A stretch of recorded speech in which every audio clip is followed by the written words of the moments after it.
Alright, back with chapter 39, it's about Joseph and Potiphar's wife. It says, Now Joseph had been brought down to Egypt, and Potiphar, an officer of Pharaoh, the captain of the guard, an Egyptian, had bought him from the Ishmaelites, who are the Muslims, who had brought him down there. The Lord was with Joseph, and he became a successful man, and he was in the house of the Egyptian master. His master saw that the Lord was with him, and that the Lord caused all that he did to succeed in his hands. So of course the Lord blessed Joseph. So Joseph found favor in his sight and attended him. He made him overseer of his house and put him in charge of all that he had. From the time he had made him overseer in his house, and over all that he had, the Lord blessed the Egyptian's house for Joseph's sake. The blessing of the Lord was on all that he had, in house and field. So he left all that he had in Joseph's charge, and because of him he had no concern about anything but the food he ate. Now Joseph was handsome in form and appearance, and after a time his master's wife cast her eyes on Joseph, and said, Lie with me. But he refused and said to his master's wife, Behold, because of me my master has no concern about anything in the house, and he has put everything that he has in my charge. He's not greater in this house than I am, nor has he kept back anything from me except yourself. Because you are his wife, how then can I do this great wickedness and sin against God?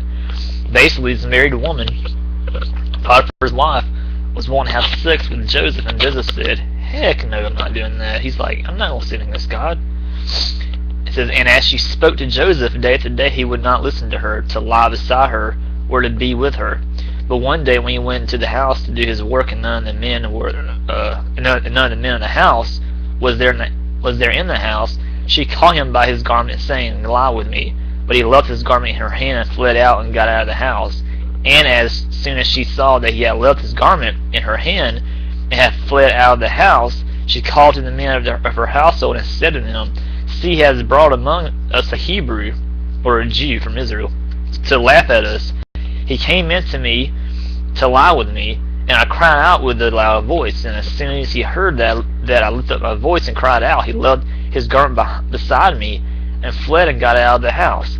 Then she laid up his garment by her until his master came home. And she told him the same story, saying, The Hebrew servant whom you have brought among us came in to me to laugh at me. But as soon as I lifted up my voice and cried, he left his garment beside me and fled out of the house. As soon as his master heard the words that his wife spoke to him, This is the way your servant treated me, his anger was kindled. And Joseph's master took him and put him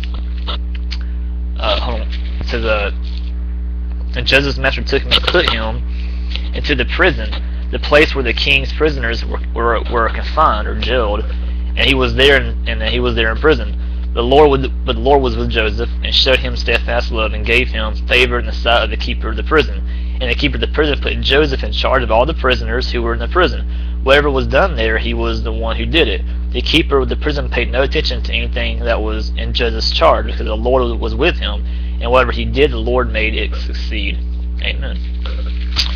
Now they have a map here. It has Egypt at the time of Joseph from 1900 to 730 BC. Joseph arrived in Egypt during the reign of the 12th dynasty, or the 12th pharaoh, arguably the zenith of Egypt's power. Shortly before this era, Upper and Lower Egypt had been unified under one ruler, which is the pharaoh, and now Egyptian influence expanded south and east.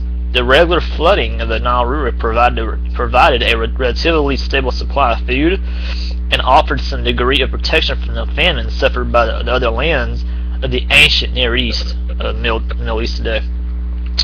Of course, you have the Mediterranean Sea, the Red Sea. You have Jerusalem, Hebron, Gaza, Beersheba, Kadesh Barnea, the Sinai, which is claimed by Egypt. There's also Sirbet Mines.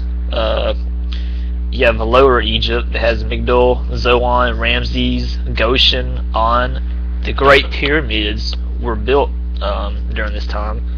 During the time of Genesis 39 was when the Great Pyramids were built. Memphis, Median.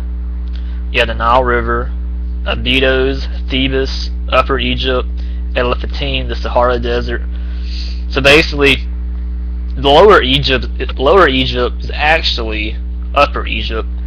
Upper Egypt is actually Lower Egypt, and it's just how they they did it back then.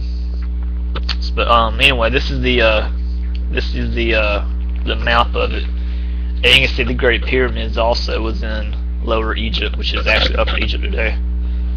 So there's the map where all this happening at. And of course you see the Great Pyramids are right there where my finger's at. That's what the Great Pyramids are today, and they were built during Genesis 39. So right around the creation of the world. Pretty interesting. But that's chapter 39, and I'll be right back with chapter 40.